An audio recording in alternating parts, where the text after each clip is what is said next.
inquisitive people.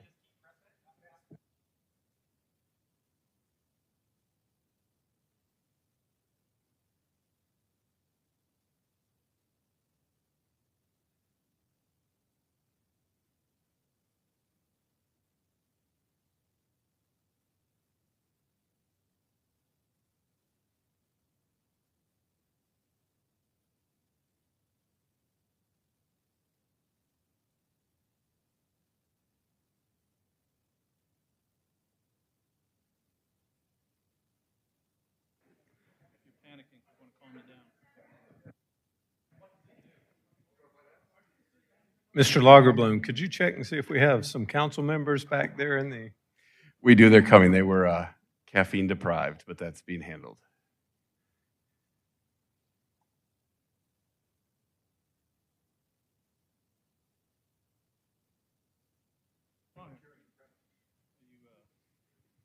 Good evening, ladies and gentlemen. Welcome to the May 15th, 2023 City Council meeting for the Alpharetta City Council, public hearing. Go ahead and call this meeting to order and note for the record that all members of council are present and accounted for. As always, we begin with a Pledge of Allegiance, so if you're able, please stand and join us.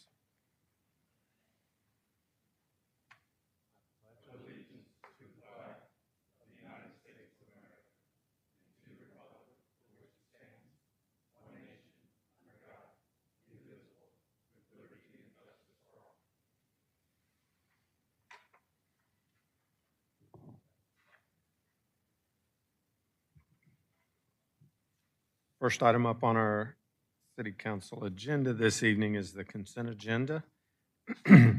Items on the consent agenda tonight are the City Council meeting minutes from the meeting of May 1st, 2023, alcoholic beverage license applications, PH-23-AB-09, SRB Management GA, Inc., DBA Slurpin' Ramen Bar, 11770 Haynesbridge Road, 101, Alpharetta, Georgia, 30009. Second license application is PH-23-AB-07, Roaring Social, Alpharetta LLC, DBA Roaring Social, 35 Milton Avenue, Alpharetta, Georgia, 30009. And the third item being the financial management report for month ending March 31st, 2023. Is there anyone on council who would like to remove anything from the consent agenda? Seeing none. Ms. Shapiro, do we have any public comment cards on the consent agenda? We do not, Mr. Mayor. However, if anyone would like to come forward, now is your opportunity. Seeing none, we'll close public comment. Do I have a motion from council? Yes, sir, Mr. Mayor, offer a motion to approve the consent agenda as presented this evening. Second. We have a motion by Mayor Pro Tem Merkel, a second by Councilman Hypes to approve the consent agenda. Any discussion? All those in favor of approving the consent agenda, please raise your right hand. And it does pass unanimously. So that'll move forward on the second agenda item, new business, and that's substitute city solicitor employment agreement. Joseph Cusack. Ms. Eswine? Thank you, Mr. Mayor. So the city's charter provides that in the absence of the city solicitor, which is Kelsey, the city council should maintain a list of alternate solicitors, substitute solicitors, if you will, to serve in the absence of the solicitor. So Kelsey is our appointed solicitor, but if ever, for any reason, she was out and unable to perform her duties, we need someone who could step into municipal court and fill in for her. And so that is what is before you tonight. This is an employment agreement with Mr. Joseph Cusack, who Kelsey interviewed and is recommending to the council to serve as one of the substitute solicitors. If Kelsey has any comments or remarks she wants to make, then I think you can go ahead and come on up. So the substitute solicitor would be paid on a per session basis as opposed to a salary. They don't receive any city benefits, and there are some standard provisions in the agreement with the substitute solicitor, recognizing and acknowledging the lack of benefits, things like that, the rate of pay. But I'll hand it over to Kelsey. Ms. Spate, you have the floor. Thank you, Mr. Mayor and Council. Just would love for you all to approve Attorney Cusack. He is actually a Alpharettian in a way. He married someone who I went to high school with, and we were both AHS Raiders. And so Mr. Cusack has experience in prosecutorial. He used to prosecute over in DeKalb, so we met through the prosecutorial network of that, of the Prosecuting Attorney Council. So I think he's a great prosecutor. I think he'd do a great job here. Thank you, ma'am. Any questions from council? Councilman Well?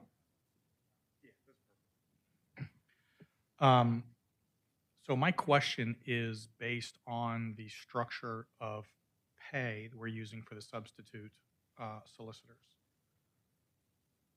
Based on our history, is paying them by the session the correct thing to be doing here?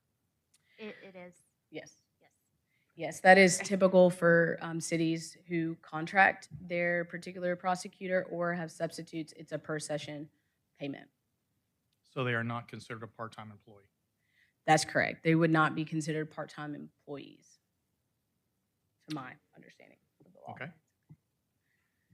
And I would say it's because they wouldn't qualify for the threshold of hours, but I'm not going to get into the legal. Any other questions for staff? Thank you, Ms. Spate. Do I have a motion from council? Oh, Can I just because I want that to be, I just want that to be clear, and it didn't feel as clear as I was hoping it might feel, because I know the council member asked me that question earlier today. So let me ask, because I posed the question to our city attorney. She worked in her firm with those that are in the practice in this area and the law with respect to this area. So I would like Molly just to, for the record, just make a definitive answer to this per session rate based upon her research today. Absolutely. So they are exempt under the FLSA. And so due to the way that, as a professional, lawyers are regulated, there's no issue with paying them on a per session basis. As Kelsey mentioned, under the Affordable Health Care Act, as far as benefits are concerned, someone would have to be consistently providing 30 hours or more of service to the city in order for that to even be a question, which with two substitutes and on an as-needed basis is not really going to occur. So I don't think that's really at issue. I And as understand far under as- FSLA. Yeah, and as far as the classification that we've had with the way that payment is taken out, then for withholdings and things, that's also perfectly fine. Why is this different than the last situation we had? Well, we've still classified these individuals as employees. They are classified as employees for the purposes of withholdings. So these And- substitute solicitors will be employees? They are considered employees under this agreement. They are not considered independent contractors. It's the same thing that we did for the judge and the substitute judge. And as an employee, we can pay them, as an employee, we can pay them on a per session basis without Yes. any issues with the IRS? Yes. Okay. Councilman Mitchell. On a different vein, I'd just like to hear a little bit from Mr. Cusack. How does your prosecutorial philosophy align with Ms. Kelsey's or not align with hers? And where did you go to law school? So I went to Mercer for law school, the UGA undergrad. Okay. Prosecutorial philosophy, I started out as a baby lawyer in the Douglas County District Attorney's Office. So I went from prosecuting tractor thefts as my first case to all the way to cold case murders by the end. So it's just follow the law and take the evidence in as it is. Don't create any law and just do what is right. And that's what I was told at a young age, and it's worked out for me ever since. Okay. All right. Thank you. Good to have you. Councilman Will. I'm sorry, can I follow up? So just to clarify, I must have missed this. We are doing withholdings? I'll leave that to payroll to answer. I don't know the ins and outs on how that is done. I just know that we've checked the law on this. I went and I checked with Ken Robin, who is the head of our employment division as well. after you raised the question with Chris earlier today, to make sure that we were. Ms. Eswine, if I could, I'll ask Director Harris to clarify that. Finance. You said it, so I asked it, right? Yes, under IRS rules, we're required to withhold. They are an employee. That's a W-2, correct? W-2s as well, but they have Done. to withhold Thank their you. taxes. I'm good. Tom? Tom? So when would we do a 1099? What would change if we used that position and put it as a 1099? Well, we ran into some issues sometimes because you can't just call somebody a contract employee because we want to call them, I mean, a contractor, I'm sorry, an independent contractor because we just want to call them an independent contractor. If they're an LLC or a company, it may be different, like Sam's Firm, for example, or Gerard and Davis. You can have that, but when you have an individual working for you, there's going to be rules now under the IRS and the Department of Labor. So it's not like Much- a one-time thing. This is like, hopefully for a while. So Correct. that's what makes it It's different. that, right? and, you know, the way the Department of Labor looks at it is the person in the business of making profit and loss decisions, advertising for themselves, not advertise, like a person who's as an independent contractor. You So- just can't call them an independent. So because it's blurry or close, and because of issues in the past where we've had certain employees try to take the contract to labor, contract employee, independent contractor, keep saying the contract employee, but an independent contractor basis. So Attorney Cusack, if he's 30 hours more in the next year, let's just say that happens for whatever reason, right? Then benefits kick in? No. Well, he would have to, we're going to, Is there a trigger? there is a point trigger where- of 30 hours over a look back of a year. And then if so, you'd be required to do that. 30 hours, not 30 hours, 30 hours a week, A week. at Okay. average, 30 hours a week, sorry. Thank you. Any other questions from council?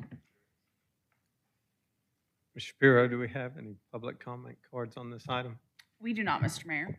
However, if anyone would like to come forward, now's your chance. Seeing none, we'll close public comment. Do I have a motion from council? Mr. Mayor, I make a motion to approve the employment agreement by and between the City of Alpharetta, Georgia, and Joseph Joe Cusack as substitute city solicitor. We have a motion to approve the substitute city solicitor employment agreement with Joseph Cusack as outlined by Councilman Will and seconded by Councilman Mitchell. Any discussion? Seeing none, all those in favor of approving the motion, please raise your right hand, and it does pass unanimously. Congratulations, sir. I'll go ahead and call for the second item now, the substitute city solicitor employment agreement, Margaret Benson. Ms. Eswine, you once again have the floor. Thank you, Mayor and Council. This employment agreement is exactly the same as with Mr. Cusack, except that it is with Ms. Benson, and I believe Kelsey is recommending that you appoint her as well as the substitute solicitor. Thank Ms. you. And- Spate? oh, I'm sorry. Bow on the draw. Ms. Spate, you have the floor. Thank you, Mr. Mayor. Ms. Benson is a current resident of Alpharetta and is raising one child who also goes to Alpharetta Fulton County Public Schools. Ms. Benson has experience in prosecutorial as she's a former ADA as well, assistant district attorney, and she currently does some substitute solicitor from time to time in Johns Creek. So that's Ms. Benson. Thank you. Any questions? Councilman Mitchell? I'll ask you the same question. What is your philosophy and where did you go to law school? I went to law school at Emory, Are you- and I was actually a felony prosecutor for 18 years before I transitioned home, and then I started working for the city of Johns Creek sometimes, as she said, as a substitute.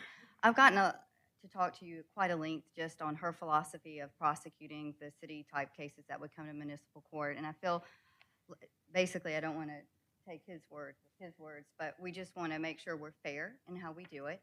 We want to also realize we are paid by the taxpayers, so we always need to have that in our back of the mind. And I think being in the community, too, helps us be good prosecutors because especially when you're talking about speeding tickets, we're on those roads, right? So when somebody, she told me at 400 to 130 miles an hour on 400, I go on 400 all the time. So I think that helps us too by having ties with the community to prosecute as well.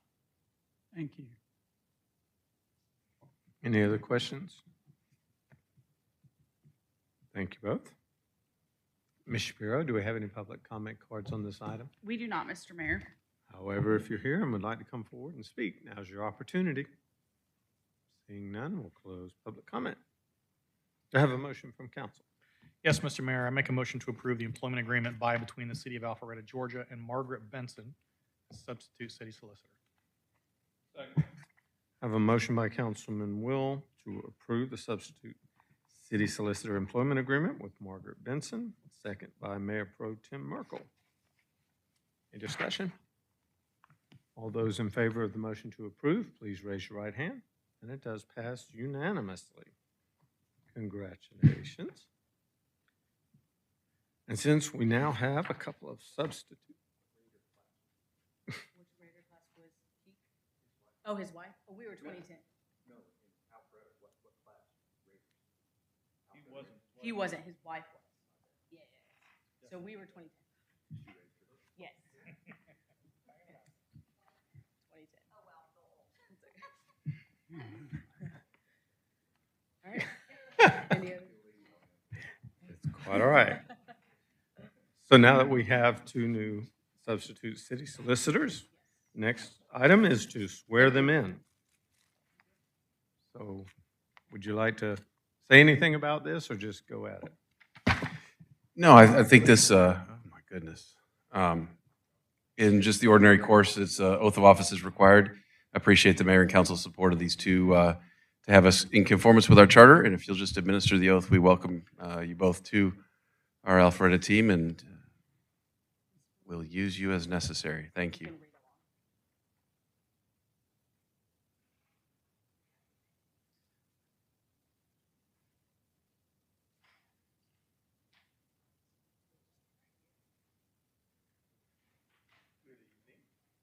Good evening. Good evening. I think y'all can hear me.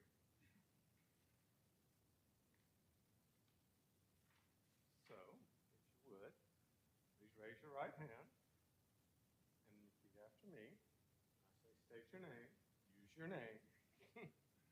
So, oath of office for the substitute city solicitor for the city of Alpharetta, Georgia. I state your name. Joseph Cusack. Hereby accept the honor of serving as a substitute city solicitor for the city of Alpharetta, Georgia.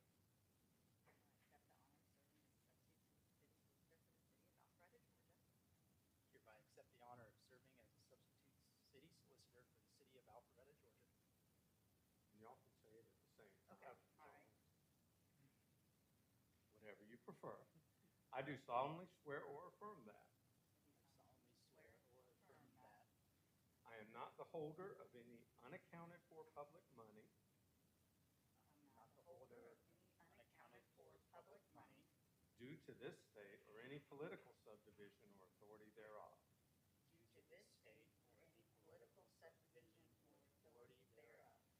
I am not the holder of any office of trust under the government of the United States I am not the holder of any office of trust under the government of the United States, any other state or any foreign state, which by the laws of the state of Georgia, I am prohibited from holding. Any other state or any foreign state which, by the laws of the state of Georgia, I am prohibited from holding. I am qualified to hold said office according to the Constitution and laws of Georgia. I am qualified to hold said office according to the Constitution and laws of Georgia. And I shall support and defend the Constitution and laws of the state of Georgia and the Constitution and laws of the United States of America.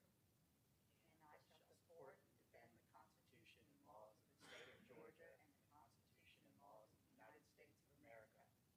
Further, I do solemnly swear or affirm that I shall Further, I do solemnly swear or affirm that I shall faithfully, ethically, and honestly perform and and discharge the duties of the city solicitor faithfully, ethically, and honestly perform and discharge the duties of the city solicitor in their absence to the best of my skill, knowledge, and ability without fear, favor, or partiality.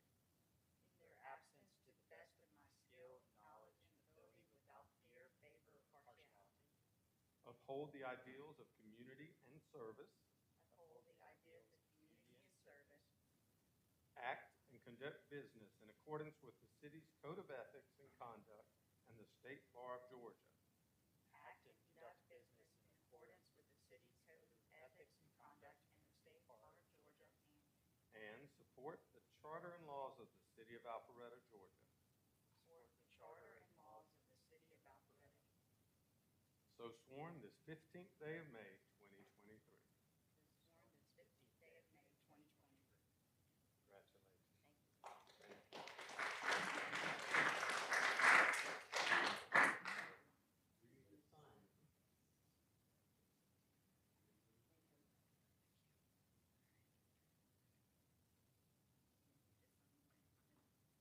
Should I sign with you, Washington? I didn't know if you needed to sign it first. No, it doesn't matter. Just have to have it in writing.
So the next item up on our agenda this evening is the contract award ITB 23-006 Mid-Broadwell Parkside Improvements. Mr. Sisevich, you have the floor.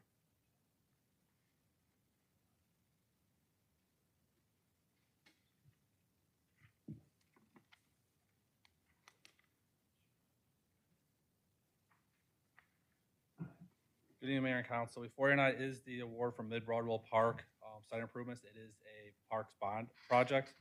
And what we're doing is we're doing this project in phases, and some of it's already been started, some of the clearing's already taken place, the placement of the restroom facilities. But this particular project, we received 3 bids from Triscape, Soul, and CNS. The low bid from Triscape's at $392,020.83 after we found out there was a very high item for one of the line items. So we pulled that out. We could get it done cheaper ourselves. So we'll save some funds there. And we're basically setting everything up for Morgan to, at a future date, install his playground for that area. So we have about $100,000 in funds after this project's completed in 120 days for Morgan to install the playground where all the kids can go play for the neighborhood park. Thank you, Director. Any questions, Mr. Sisevich? Councilman Will. Hey, Pete, just for clarity's sake, 500,000 was allocated and we're going to spend 467, is that correct? 500,000 was allocated. We're going to spend 392,000. 392,000. Because I was confused where it said pond prepare the conceptual plans at 467. And then it went down to these. I wasn't understanding where pond was involved. So Pond prepared the plans initially for us to bid the project out. And then the numbers were coming in higher than we needed to, so we redid the design again. We tweaked some things associated with the design. Tweak the design, brought the cost down a good $70,000, $80,000. Correct. All right, thank you, good job. Any other questions for Director Sisevich?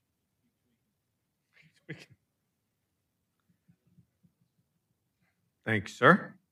Ms. Shapiro, do we have any public comment cards on this item? We do not, Mr. Mayor. However, if anyone would like to come forward and speak, now's your chance. Seeing none, we'll close public comment. Do I have a motion from council? Mr. Mayor, I make a motion that council award ITB 23-006 for Mid-Broadwell Park site improvements to Triscapes, Inc. in an amount not to exceed $392,020.83, for the mayor to authorize the mayor to execute all necessary documents. I have a motion by Councilman Heights and a second by Councilman Will. And that was to approve the contract award, ITB, as outlined by Councilman Heights in his motion. Any discussion? All those in favor, please raise your right hand. And it does pass unanimously. Thank you, Mayor and Council. Thank you, Pete. So that'll wrap up the business portion of tonight's meeting. We'll move on to the workshop items. Mr. Lagerbloom? Thank you, Mr. Mayor. So as I talked about at the last meeting, that we were just going to publish workshop items on the budget, both initiatives and capital, at every meeting we had until we started our budget hearings, so that it was always held as a placeholder if we needed it. Since our last discussion, I've had a couple of comments and feedback from elected officials on the budget itself, some requests to look at some very minor additions to the capital plan. One of those specifically in the concept of figuring out how to fund the Brookside project that was proposed by community development over there. A relatively easy lift if the council wants to add that into the 24 budget. I know at least one member of council had that suggestion, so I'd throw that to you tonight maybe as a discussion point, just to see if that is a tweak we want to make, and then hear if any of you all have any other feedback for tonight. You may not, and that's fine, but the budget's generally at this point moving along very well, and we'll make all the dates and deadlines that we need to make to have it adopted. But that was the one feedback I got, and I just would like to see if the city council would like to have me put that in there. Councilman Hypes? Thank you, Mayor. This was an item that I had brought up earlier today, and because we're going through the budget, and this is going to be a reflection of our collective priorities, I really would like to see appropriations put into the budget that address the vacant office parks and the buildings that are where we have a high degree of vacancy. And Brookside has been identified as one of those, and of course we're doing some studies over there. We took a run at the Brookside Park as a way to attract more interest in private development over there, and that could be a future project down the road potentially. But for right now, the one thing that's in the budget and it's sitting there as a not recommended item is this Brookside Parkway Road Diet for $40,000. And I don't know if Director Cook would like to come up and address this, but I, for one, would like to see council make our efforts to rehabilitate, redevelop these office parks as something of a priority, and putting some money behind it, and not having a budget that goes forward with no money toward these areas. So although it's a small amount, it's an important step. So anything you can shed light on that, Director Cook?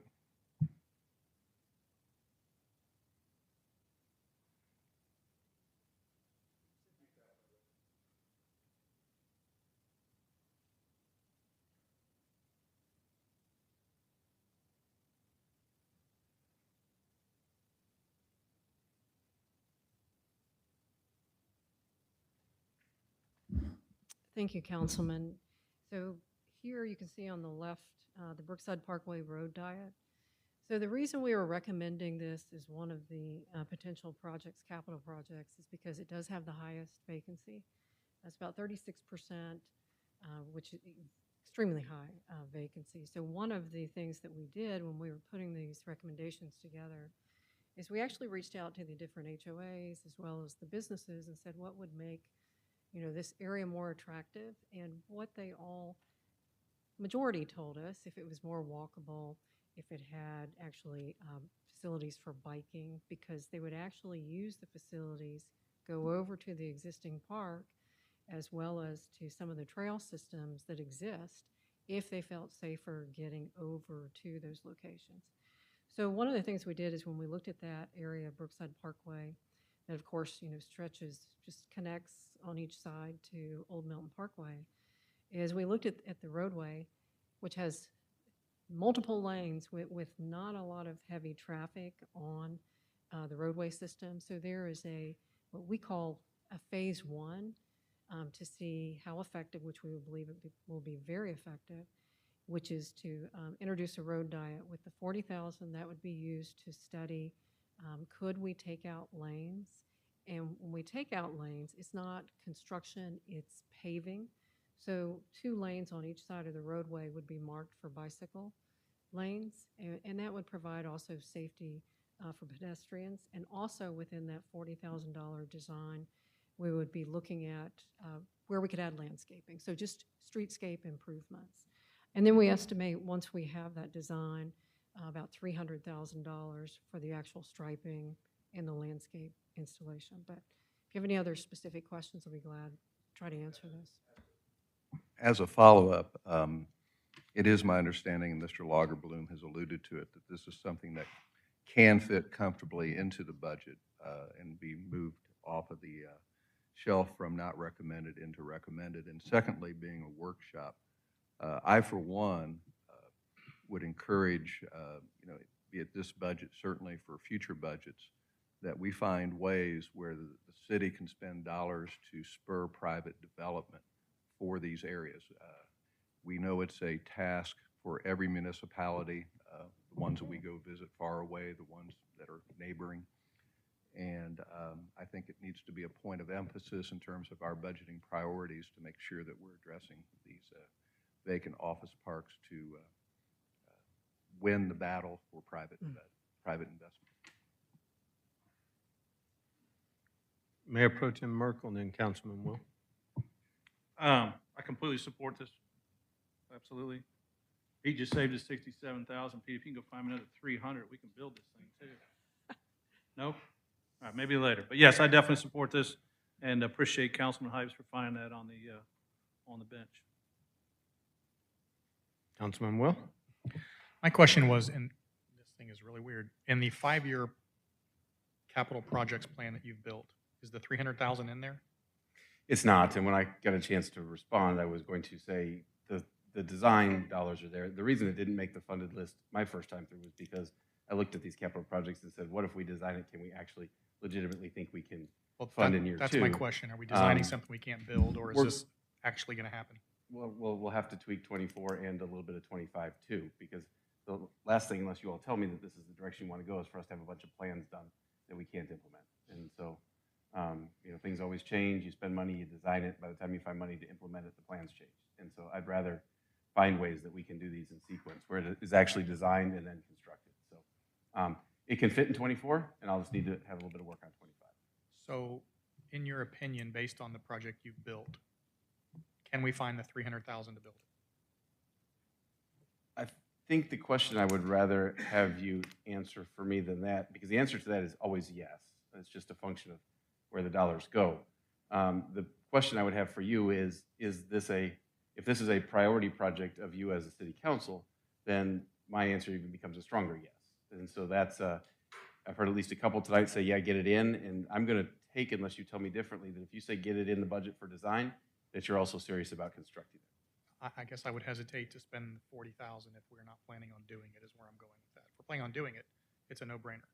So I guess that's the question. Are we serious about spending the How about if can I have until the next meeting to answer how 25 would tweak so that you could do it? Sure. Because I can't do that on the fly right now, but Yeah. I can bring you an answer back. Okay, thank you. Councilman Binder. I'm glad you said that, Mr. Lagerman, because my watch was yelling at me, said abnormal heart rate, because we get a lot of these plans and we feel real good because we can point, well, we have a plan, but then we have no budget to get it done. So that sheet, can you pull that up on the screen again, James?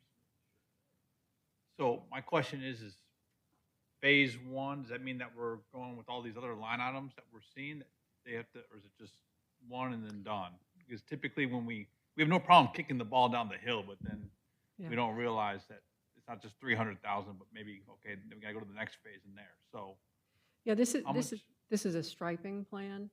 So the 300,000 would cover that striping as well as the landscape, the improvements to the streetscape. There may be additional lights that are added. We had some people that talked about different areas that were not well lit.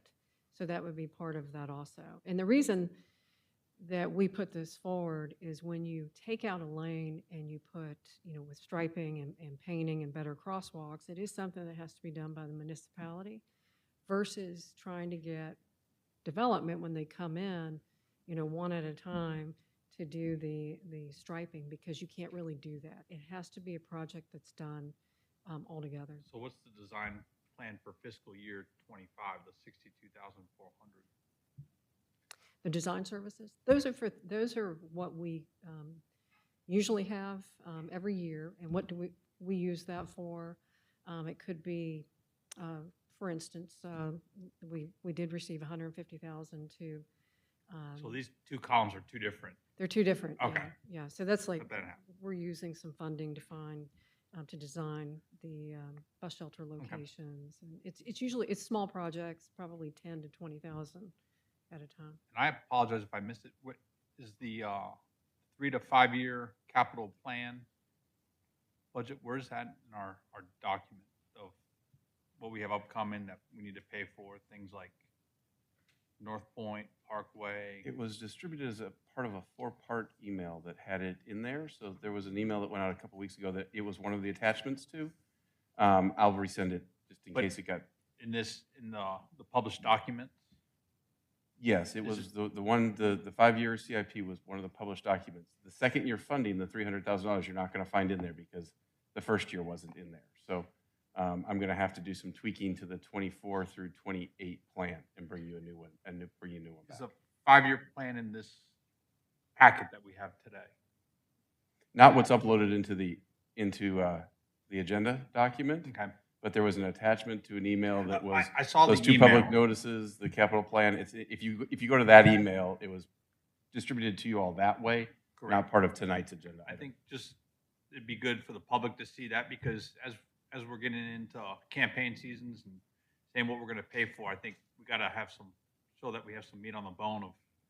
It's all well and good that we said that we're going to fix up North Point Parkway, but if we don't have any funding right now, I think we need to just kind of look at that. Sounds good. Cliff Yeah, in there. I'll get it published tomorrow. I wanted you all to see it first, and now that you have seen it, I'll get it published tomorrow. Because there's plenty of things I'd like to continue to add on and increase our scope in doing, but we got to start figuring out how we're going to fund the commitments that we keep promising to the voters. One final note on this topic, just as it relates to paint on the ground. I've put a lot of paint on the ground in the years that I've been managing cities. It looks great the day it goes down, and it looks really sometimes not so great on day 2. So as we start to move towards painting stuff on the ground, there are some techniques that we'll use to make sure that the paint stays looking good, because it can start to look really shabby really quickly. So just stand by for some more information on that. But when we're starting to talk about paint on the ground, some people think you paint it once and then you walk away from it and forget it, and you just can't do that, because it will need some continuous maintenance over time for it to continue to look good. Councilman Mitchell. And Kathy, thanks, and John, thanks for bringing this forward. I'm all for projects that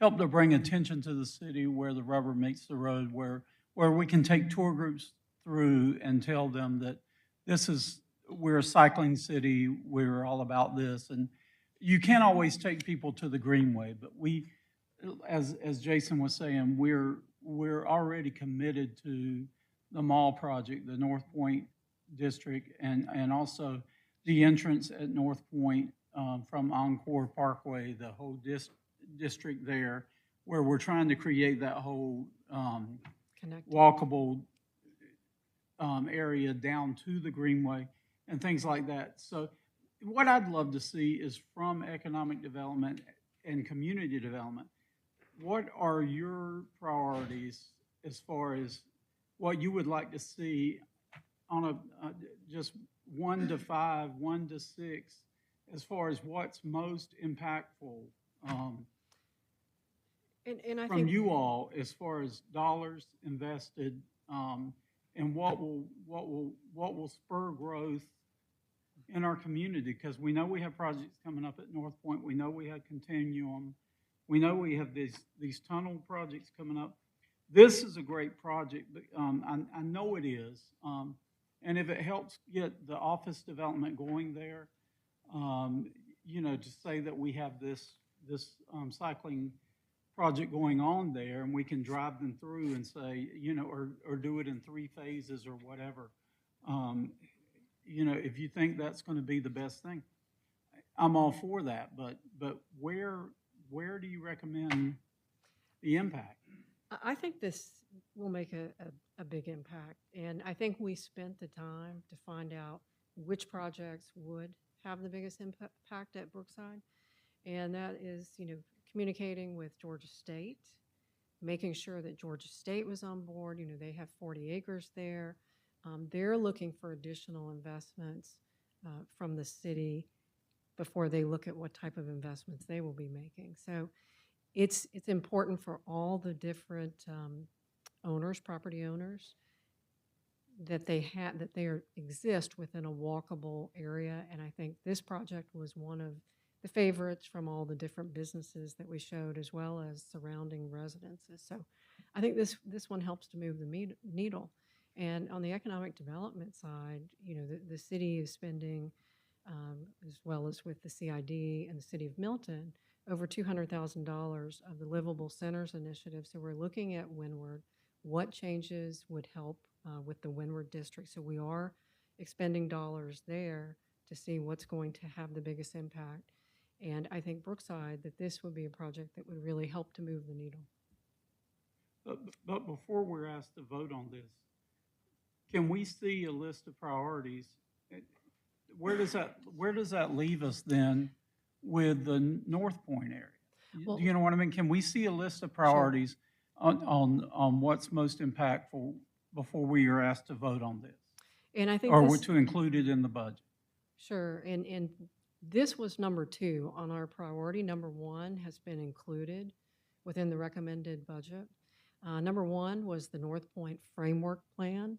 And the reason the framework plan is important is because when we have developers come in, we needed to have that framework plan to show them, if you're redeveloping, here's where we're going to create a block to make sure that we do have a walkable future and put in the infrastructure that we want to attract the type of development that we do want at North Point.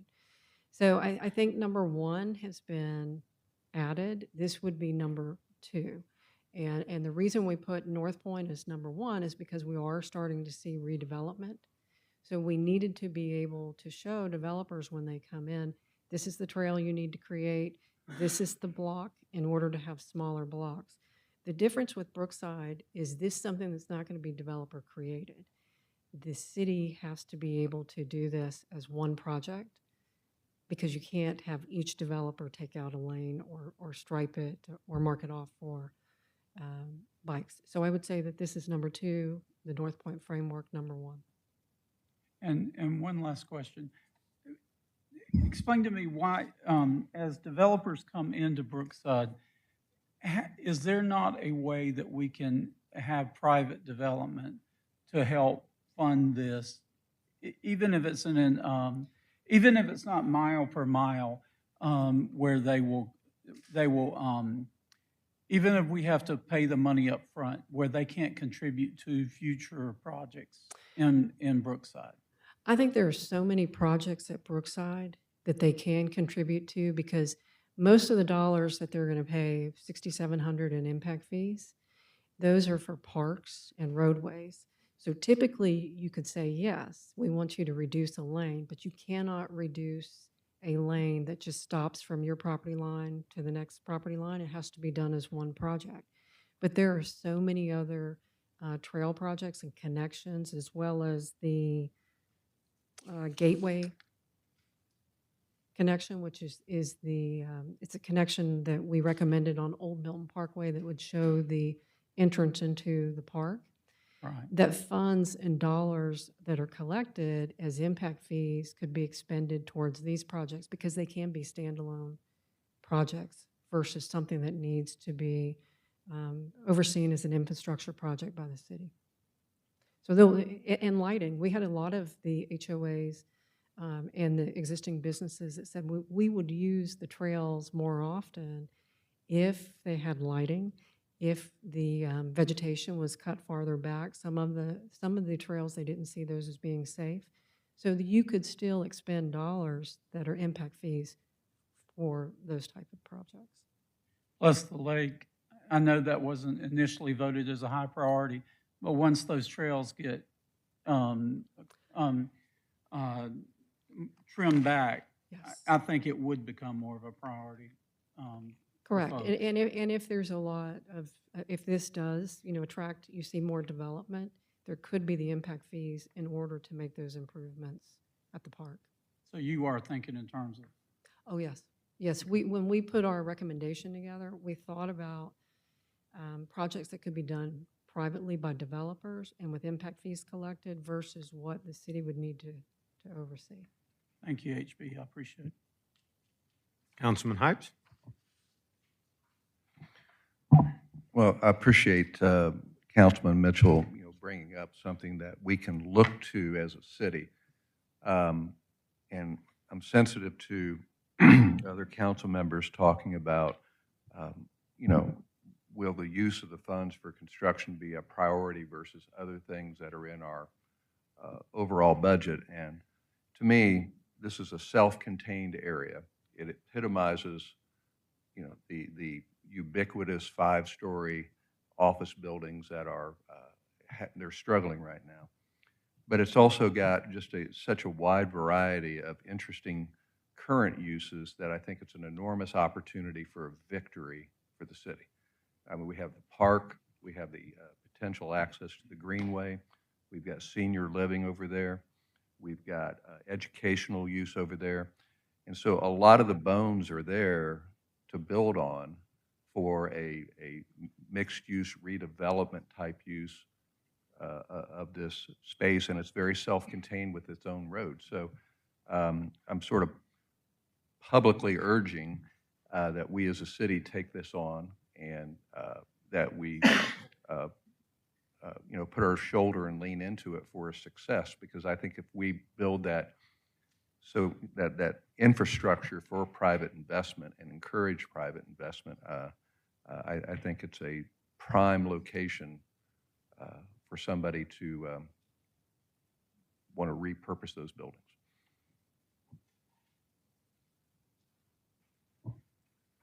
Any other discussion? You have direction? Mr. Mayor, I do. I'll bring this back, continue to bring this back. Thank you for that discussion. I've got enough to do a little bit of tweaking, and I'll bring you back a recommendation. All right, sir. Was there any other initiatives you needed to discuss? Mayor, unless the council has anything to discuss, I don't have anything that's changed since the last time we've talked about it. So I would leave it at that unless there's topics to discuss that the council has. I'm seeing no one interested in furthering any other discussions about the capital and budget items. Thank you. Thank you, sir. We appreciate your steadfast work on this budget process. It's been a very interesting process, and I appreciate your cooperation with not only your directors and staff, but with the council in this cycle. That'll wrap up the workshop items for this evening. Ms. Shapiro, do we have any public comment cards? We do not, Mr. Mayor. Vance? Seeing none, we'll close public comment. Do we have any reports? Councilman Hypes. On behalf of Recreation, Parks, and Cultural Events, we have one report that the Alpharetta Arts Street Fest will be May 27 and 28. And it's been moved over to the Grove, which is the name of that area behind the Alpharetta Community Center over at Wills Park. And there's going to be more than 100 artists and art enthusiasts can go through the outdoor gallery and meet the artists and purchase original art over there. There'll also be food vendors at the event. And secondly, what's been dubbed the Eclectic Lawn Concert Series at the Arts Center will be the second Friday of each month, June through August, from 7 to 9:30. And it's going to be a mixture of funk to Latin to jazz to reggae. on the outside over at the Arts Center. Uh, Chairs and picnics on the lawn are welcome, and it's what we have going on in Parks and Rec. Councilman Mitchell. Just a few, on a sad note, Miss Georgia Hembry, a longtime Alpharetta resident, what a sweet, sweet lady who had been around our city forever. She would literally go from Canton Street, she would walk, she was 92 years old and still walking down to the assisted living home at 92 to get people out of their bed because if she didn't go down there and lift them up out of their bed, those folks wouldn't get up that day. And she passed away just the other day, and many of you know it, but also Mike Fowler, our former commissioner, he passed away, and his memorial service is going to be Thursday as well at the Catholic Church, St. Benedict's, and so just remembering those.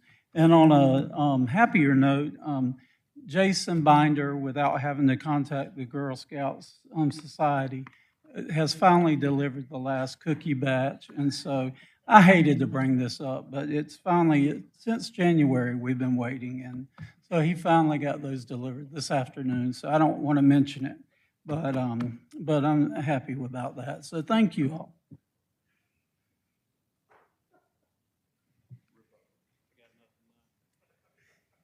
So I can't let this go unnoticed because last week we had a taste of the Alpharetta, and it was an incredible event. I've been here for quite some time. I've been to dozens of Taste of Alpharettas in a lot of different locations and different settings. In my opinion, that may have been the greatest Taste of Alpharetta this city has ever hosted. In every facet, Director Rogers and his team, working with public safety and the vendors and everybody else, did an incredible job. Director Rogers, would you like to come forward and say anything about what your experiences were?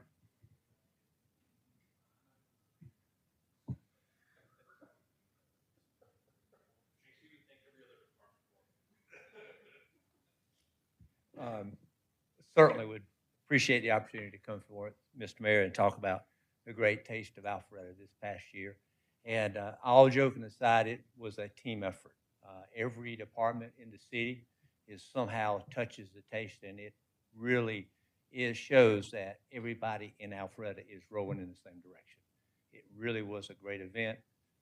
The weather helped, as always, but it was a great event put on by a great team, and I just happen to be the one that's kind of the figurehead of that. So I'll take the praise, but pass it along to the team because they really did a good job.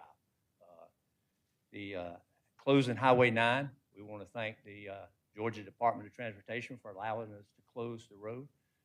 That is just a huge impact on public safety and public works, not to have to worry about all of the cars and the pedestrians coming in between. But our restaurants rose to the occasion. We heard a lot of the restaurants saying that's a tough night for them because they have to open in 2 locations.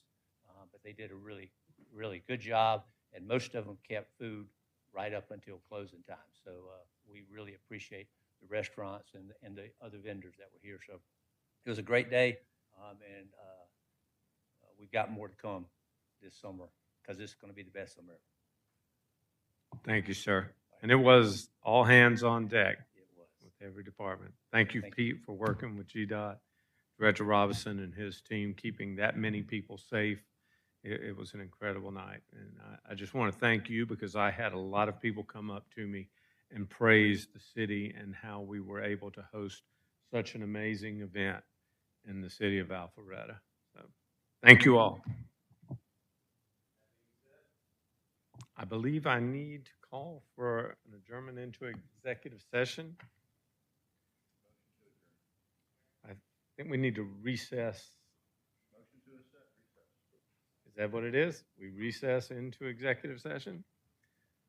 We had a motion by Councilman Hypes, second by Councilman Will. All those in favor of recessing into executive session, and it is unanimous.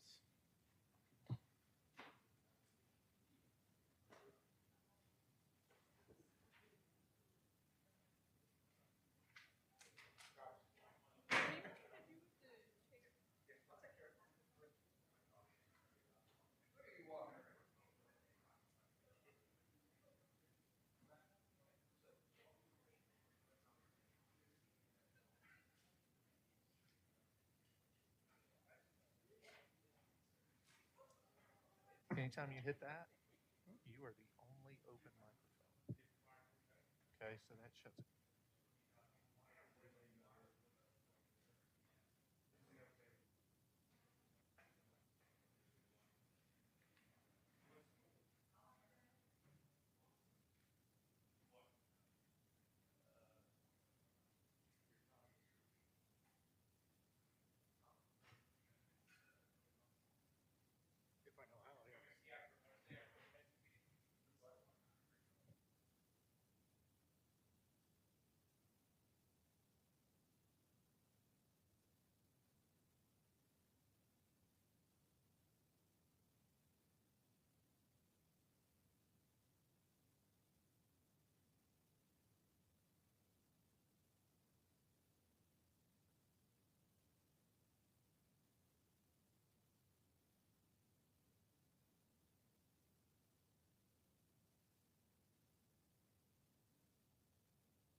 The only item that needs to be signed is the executive session affidavit, if you have not signed it.